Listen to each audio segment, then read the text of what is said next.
So guys, I want to respond to a video that Novi did, and he was talking about like AEW's issues with, the argument about older wrestlers and if that's really a problem with AEW. And I do agree with what he said. It's not really about, the age of the wrestlers. It's more about the presentation and the booking of the wrestlers.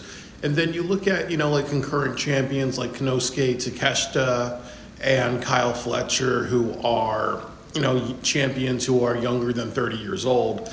And you look at things like, how Kyle Fletcher doesn't defend his title, regularly, or he's usually in matches where he loses, a lot, but, he loses when he's supposed to lose, he wins when he's supposed to win. And then you also, again, you pal him around with like Don Callis a lot, so you don't really see him, stand out as much. And then you also have like Konosuke Takeshita, and he doesn't really talk on the microphone. He's just there to have like the Dave Meltzer types of matches, really. You don't really see him kind of like work on the microphone, work on his promo skills, be a big deal and then be a big star, really. So it does come down to the booking. It does come down to the presentation.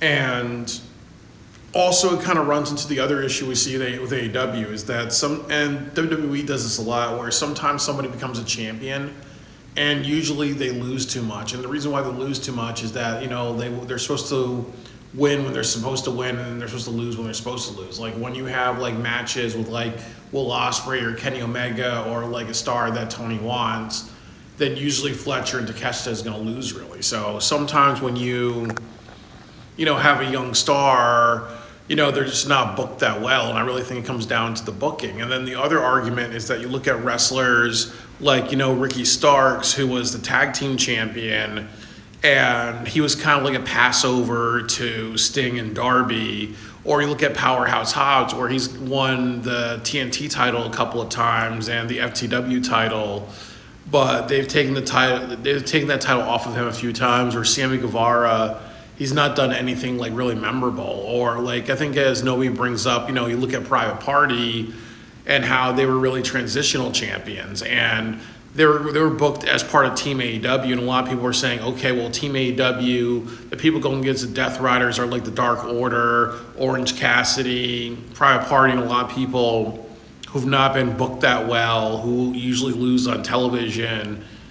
And, when you look at the fan base for Private Party, it's almost like, who are these people really? Because, they've not been booked that well. They kind of go on and off television. You're not really giving them time on the microphone and other things like that. So it really comes down to one of the issues is poor booking of young talent. And as we've talked about, there's many people who are good older champions, and then there are people who are good older wrestlers, and then there are people who are just not that good. And I think that he brings up Chris Jericho, and I would agree that I think that Chris Jericho, yes, when he was the AEW champion, he did a really great job. He really cared, and he definitely added a bunch of, charisma and credibility. But right now, what he's doing is that he's really just trying to, Ric Flair himself. He's trying to Triple H himself, where he's trying to have multiple Ring of Honor reigns. So ultimately, when he retires, he can say, well, at least I made it to 14 like Hunter and Sting, or maybe I'm going to tie it at 16 or 17 with Ric Flair or John Cena, really. So he's really just trying to, have multiple reigns with the ROH title. He's also like holding it hostage, really, So, and we've talked about Chris Jericho. He's out of shape.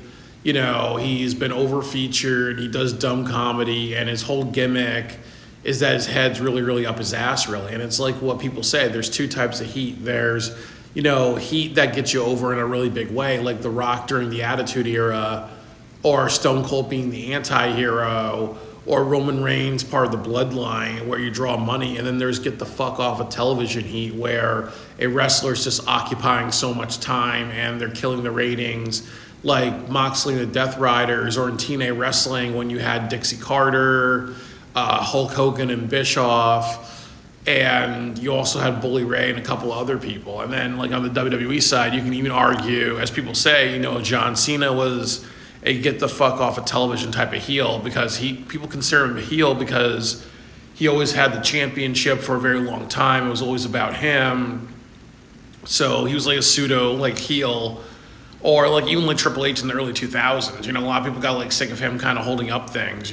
So Jericho's in that role where I think a lot of people kind of say, okay, what would happen? Like I was saying, if you build a feud between him and Powerhouse Hobbs, and then you actually have the balls to take the ROH heavyweight title off of Jericho, you put it on Hobbs, and then Jericho gets a break for a while. Then you can do like Hobbs versus Big Cass for the ROH title, and then you can kind of have Hobbs on AEW television, ROH television, and having like really great matches and elevating himself and kind of getting prepared to be a champion. Like almost treat the ROH heavyweight title like a NXT title where it's there to groom, it's there to better a young wrestler who really deserves it.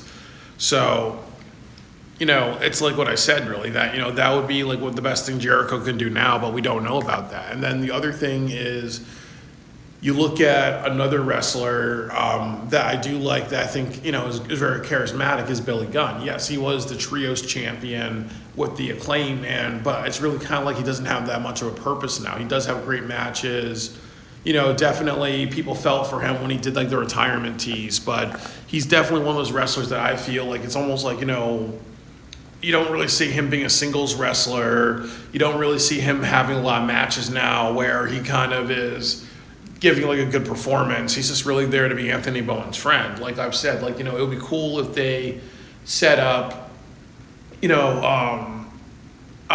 Billy Gunn and Anthony Bowens versus the Hurt Syndicate. Max Caster messes that up for Anthony Bowens, and then this leads to a street fight and something else like that. So it's also, like I said, poor booking, and like, you can kind of incorporate everybody with the right story, and they're not doing that. And, I think the other 50-50 wrestler is Sting, because there are a lot of people saying, it's ridiculous that he beats people like Ricky Starks in a street fight. He also, like Rick Starks lost to him a bunch of times. The other thing about Sting is that obviously, I would say that, he was kind of like one of the better ones because he really, the whole retirement thing, that actually brought a lot of attention. And also, I believe they sold 180,000 pay-per-view buys for the retirement show, and then also too, they had a good story with him. So it's almost like Tony just cared about Sting because Sting's one of his favorite wrestlers. Sting's is a great wrestler, and also AEW got a lot of credit for it because what Sting retired with WWE, and then he came out of retirement. So definitely was a great send off. So it's really just about what people say. It's about the presentation. And there is also Christian Cage, that, he did a great job with the TNT Championship. I think, as they said, that was definitely the best feud he ever had was with Adam Copeland in AEW over the TNT Championship. And it's almost like, as they say, like it's not the title that makes the champion, it's the champion that makes the title. So he definitely lived up to that. So it's really about booking, and it's really just about, it's really just about, like, it really comes down to the booking of the wrestlers. And it also just kind of comes down to the wrestlers who know how to, work and do a really great job. So I think, like, what I would say is that you also look at the Hurt Syndicate. Like, MVP is great on the microphone. Bobby Lashley and Shelton can go in the ring. And they've also get a lot of attention because they are underrated. So, it's a great example of, people gravitate toward them because, they can tell good stories. They look legit. Definitely for a long time in AEW, they've really lacked pushing big men for a long time, really. And also people connect with them because they were very underrated in WWE. And the last person I would talk about, like, as far as old people, is Dustin Rhodes. And there's two things about Dustin. He's very 50-50 because, he is the AEW Ring of Honor six-man tag team, but like in the stuff he's doing with MJF, you don't really see him like come out with Sammy or put Sammy over, or it's like what I said, he and MJF are going to have a match next week. More than likely, Dustin's going to get beat down, and that's that. You're not going to set up to Sammy avenging Dustin, which you should, because that's good continuity, but AEW is not going to do that, really. And then the other part of it is you had the Von Erich boys, so they've been the AEW Trios champion, the AEW, no, the ROH 6-man tag team champions for about half a year. They won that in July, I believe, in June or July last year. I actually shook hands with Dustin, had a great conversation with him, but it's almost like,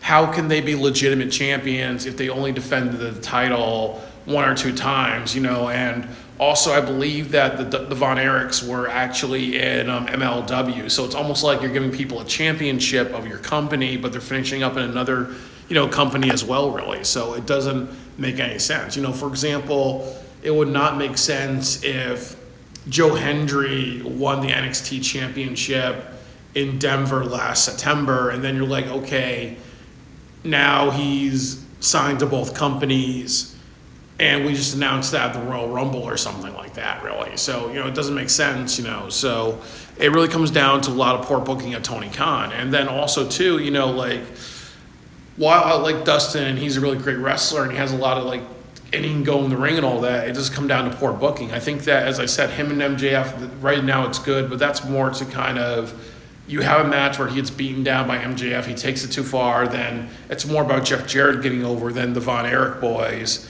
in Texas or Sammy Guevara, who's his tag team partner. So it's almost like, as I said, it comes down to really bad booking and really bad continuity, because, you would have those other wrestlers who are tag team partners with Dustin actually, raise hell if MJF takes too far, but that's more than likely not a direction they're going to go in. They're going to go into giving it to Jeff Jarrett, really. So I do think that, I do agree with Novi. It's not really about the age of the wrestler. It's really just more about the bad booking, And then also, too, as we kind of know, the reason why a lot of companies book older wrestlers, just like WWE or TNA Wrestling or AEW, is for two reasons. Number one, it's a nostalgia pop. It makes you think of the Attitude Era. It makes you think of the Ruthless Aggression Era when things were good, when wrestling was bad at better quality, really. So, some people like seeing the old stars. And then the other thing is that because, like I said, you have TNA Wrestling and you have Sting and other people from the Attitude Era, they know how to talk, they know how to get themselves over. So it makes sense to push these older guys because they're already experienced enough to kind of take things over.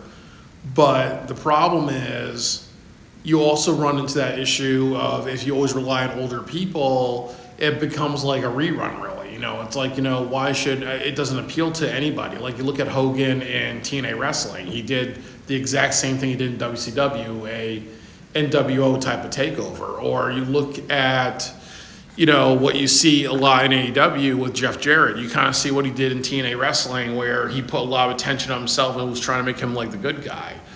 Or even Sting, really. He was really booked as, a main event person, but, they're trying to make, Darby Allin Sting 2 type of thing, really, So, it's just as I said, that, it comes down to booking.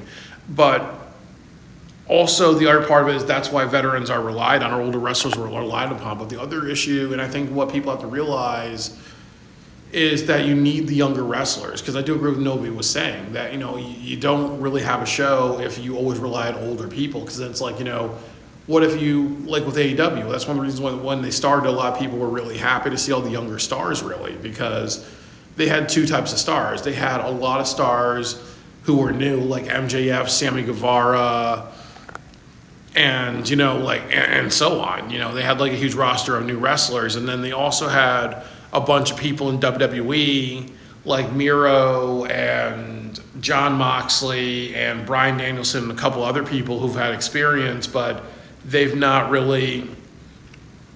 limited in what they can do, or they've been given dumb ideas, really. So the thing about it is that it was a good mix of underappreciated wrestlers, and people can resonate with that. And then also people want to see these wrestlers shine because of the bad booking in WWE by Vince at the time. And then also the other thing that resonated was just seeing younger stars have more of an opportunity, because there's a sense of newness, instead of just your obligatory Randy Orton, John Cena match. So you always need younger stars in professional wrestling. So It's just, that with those younger stars, they have to be booked very well, and they have to have really great storylines. So I do hope that, people understand that it doesn't really come down to the age of the wrestlers. It really comes down to the booking. And another great example is MJF, because, he's a great example of that. He had really great booking with his feud with Moxley over the AEW championship, and, his desperation to prove himself and betraying Regal and everything like that, and just being a backstabby person. He did a great job, but then you saw his bad booking when he did Adam Cole and MJF, really, which, really hurt his character. And now they have MJF, and a lot of his matches are very repetitive, where he's just a dickhead sociopath wrestler, and now he's kind of degraded to working with Jeff Jarrett, when, like I've said, that, he should be him and the Death Rider should be a team at Double or Nothing, and then you could set up matches like Powerhouse Hobbs versus MJF, or you can set up Anthony Bowens versus MJF and make Anthony Bowens a new star, really. So yeah, he was also another example of, as I said, if people complain about young stars not getting over, or older veterans kind of taking up a lot of spots, it just comes down more to the booking of wrestlers. And sometimes there are situations like you're better off allowing an older wrestler such as Chris Jericho to not be on television for a couple of months, really, So I hope people kind of understand, and I do agree with Novi. It doesn't really come down to the age of the wrestler. It really comes down to the quality of the wrestler and the quality of the booking around a wrestler. That is the issue in AEW and other companies as well.